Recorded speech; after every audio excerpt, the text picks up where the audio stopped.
Hello. Today we're going to be looking at how World War II erupted in Europe, starting with the rise of totalitarian leaders. Our learning objectives for this section are to explain how the problems facing Europe in the post-war years led to the rise of totalitarian leaders, and summarize the use of force by totalitarian regimes in the 1930s. So first of all, let's have a little background by understanding the condition of Europe after World War I. World War I caused the deaths of millions and the destruction of numerous cities and farms. The European economy was in ruins.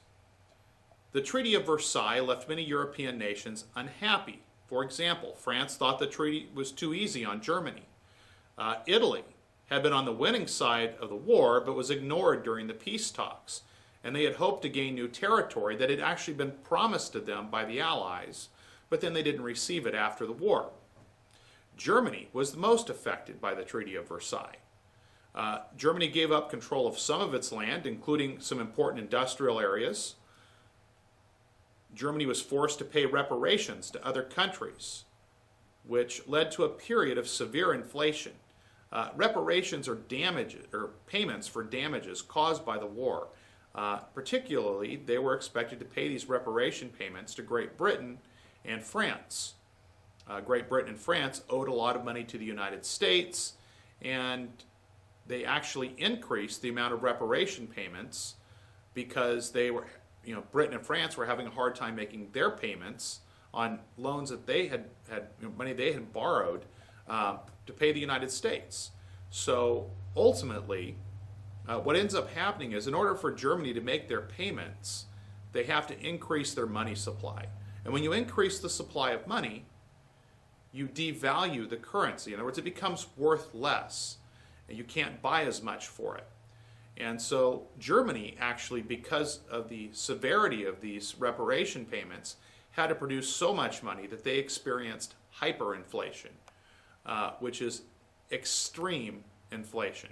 Prices were sharply rising to such an extent that some of the stories I've heard from Germany was of, for example, people burning money during the winter to keep warm because the paper had more value as a fuel source than what they could buy with it.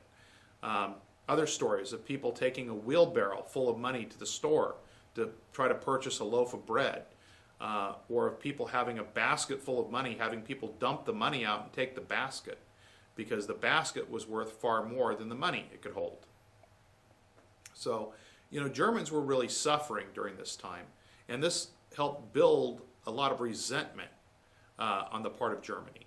And to make matters worse, the Weimar Republic, which came to power after World War I, was not a very strong government, and they faced challenges or criticism from the communists, and they faced challenges from the far right. The German military was greatly reduced in size and power, which also angered the German people. Now, one of the causes of World War I that was not addressed at all by the Treaty of Versailles really was nationalism. And so let's look at what nationalism really means. Nationalism means being devoted to the interest of one's country. And it is associated with increased pride and patriotism. And during this time, as many groups began to rely upon nationalism, there was a major emphasis on military power. And so this was kind of a characteristic of Europe during this time frame. And many of these countries would employ questionable tactics to empower the country. And so we began to see the rise of totalitarian leaders. European struggles and dissatisfaction during the post-war years had a major effect on European politics. Leaders who reflected the people's bitterness and anger emerged. Now, of course, when people are feeling bitter and angry, the old adage is that misery loves company. And there's something to be said for that. When somebody carries a message of bitterness and anger, or promises to make things better, that becomes very appealing to people who are suffering. And this begins to happen as new leaders rise up, promising a return to greatness. That was very appealing to unhappy Europeans, and many were willing to give up basic freedoms in return for future glory. And this is also where we saw the emergence of a new political philosophy known as fascism, which is a one-party system that features total government control, where the dictator is always right. Terror and violence frequently are used or associated with it, and opposition groups are immobilized. Fascism appealed to the lower middle class. It features economic, social, and political mobilization, and it is considered to be the final stage of capitalism. And although many totalitarian governments, both those that were communist and those that were fascist, had a lot in common in terms of the way in which they treated people, fascism and communism should not be confused. They're not the same thing, although both may form totalitarian governments, but they're actually opposite ends of the political spectrum. Now we look at fascism in Italy. Benito Mussolini created fascism. The belief was that strong leaders could help with unemployment and inflation, and Mussolini was made El Duce, the leader, by the Italian king. So as we look at Benito Mussolini, he led the Italian government by 1922, just shortly after World War I. His vision of a strong, orderly Italy was appealing. He encouraged the use of violence against socialists and communists, whom many Italians blamed for the chaos of post-war Italy, and he gained wide support for his views. He was angry over the Treaty of Versailles, and so he founded the National Fascist Party. Fascism stressed the glory of the state. The rights and concerns of individuals were of little importance. He established a dictatorship that allowed no other political parties, and he had total control over daily life in a totalitarian regime. And this is really what is common with totalitarian regimes, is that they seize control and try to control all aspects of the lives of their subjects.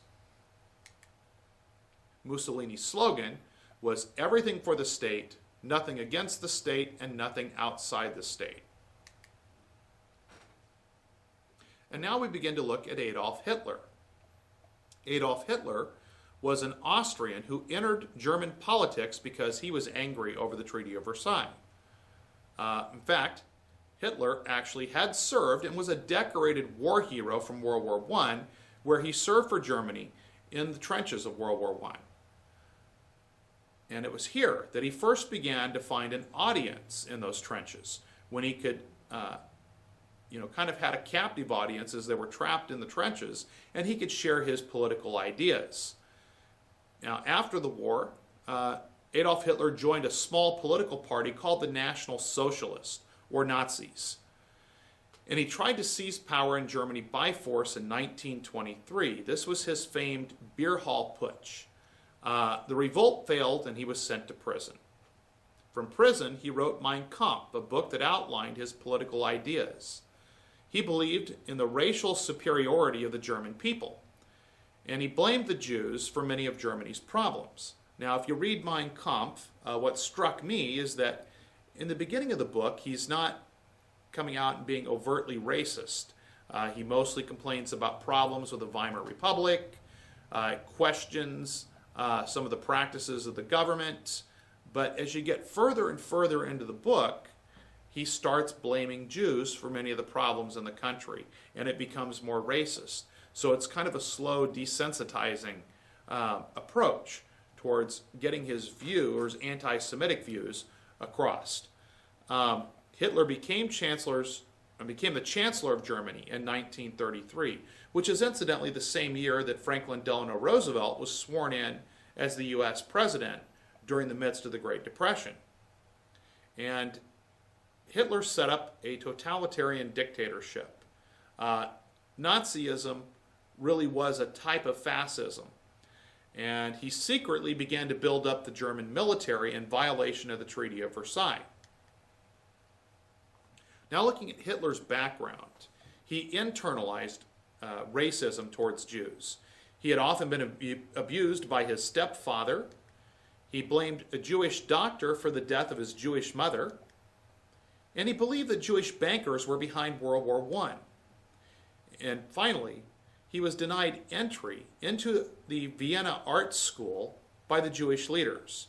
Now, Hitler actually was a pretty good artist, and so he felt very bitter about being denied into art school. And so this is just one of many things that adds to his hatred of Jews. Now, looking at Nazism in Germany, once again, it was founded really by Adolf Hitler, who really, he wasn't necessarily the creator, but he really helped to put it on the map. And he knew that racism would increase pride and nationalism. And as we mentioned, he wrote he wrote Mein Kampf, which meant my struggle. It was really kind of partially his autobiography as well. And this is also during the course of the Great Depression, which, keep in mind, was not exclusively an American problem. Oftentimes we tend to look at the suffering when we study the Great Depression, look at the suffering that Americans faced here at home. But the fact is, this was actually a global depression and affected most of the modern world. Germany was no exception. And so the popularity of Nazism grew during the Great Depression. And when Hitler became chancellor in 1933, he set up what became known as the Third Reich. The German Reich became the official name of the German government. Now, really, this referred to a great Germanic empire. The first was the Roman Empire, where Germanic peoples fell under the rule of the Roman Empire.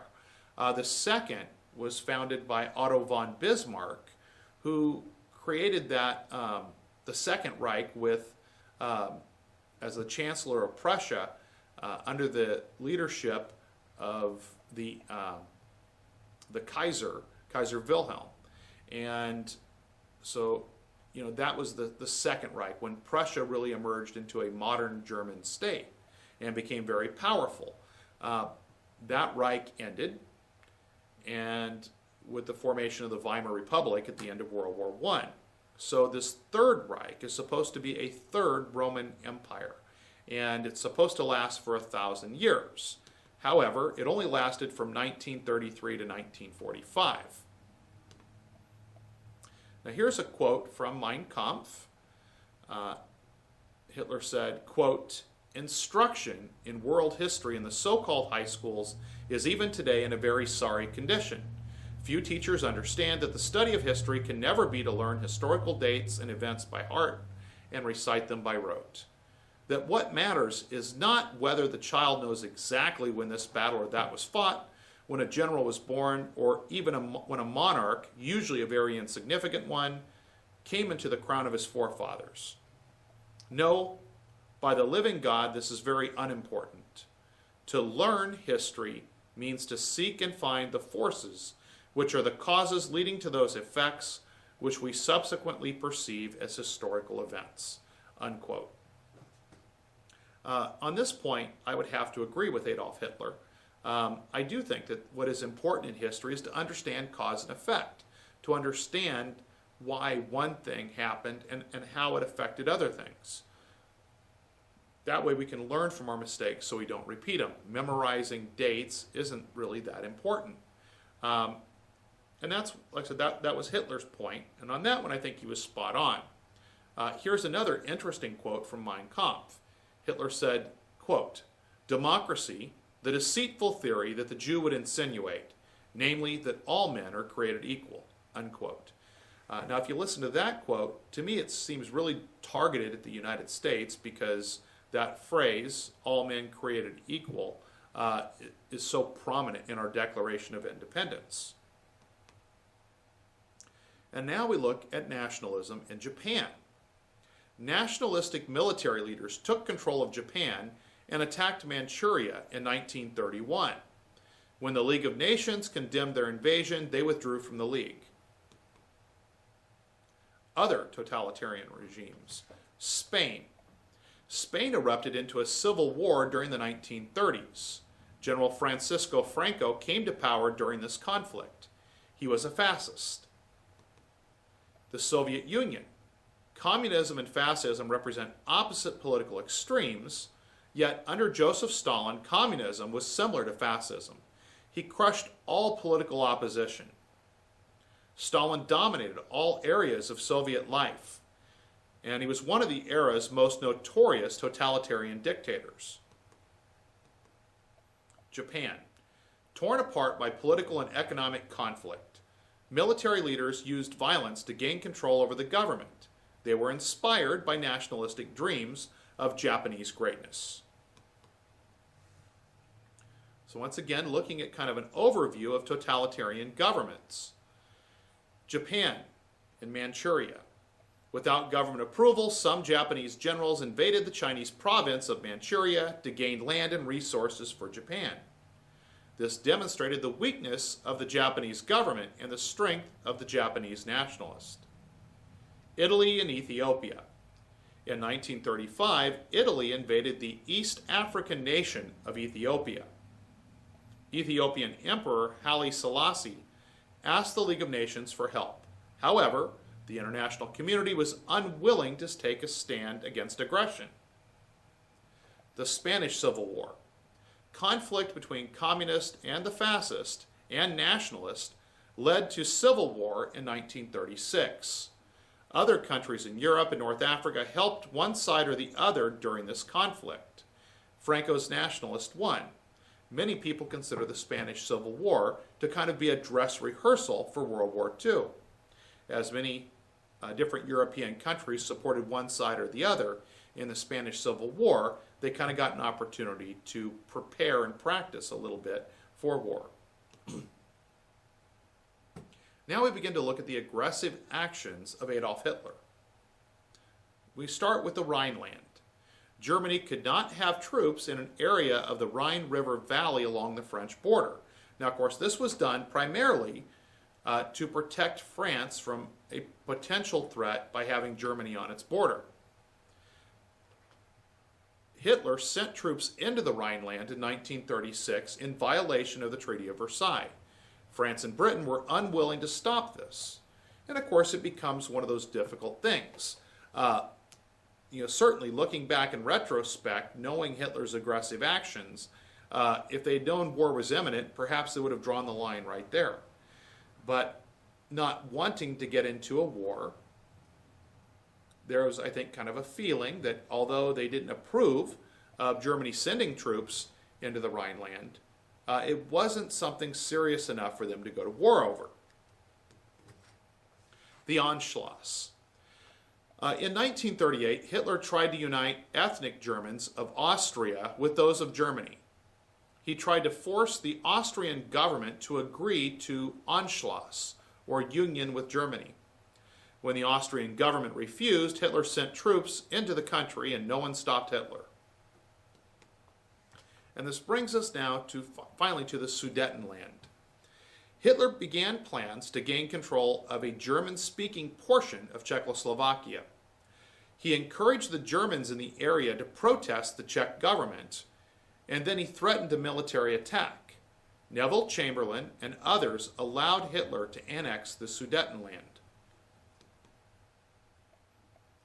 And that was done following a policy that would be known as appeasement, or giving in to an aggressor's demands. Once again, at this point in time, Britain and France ultimately felt that by allowing Hitler to take over the Sudetenland, this German-speaking portion of Czechoslovakia, that hopefully that would appease him and he would be happy with that, and that would put an end to the conflict, and they wouldn't have to go to war. Others disagreed, feeling that this was an act of cowardice, particularly Winston Churchill, who would go on to become British Prime Minister during most of World War II.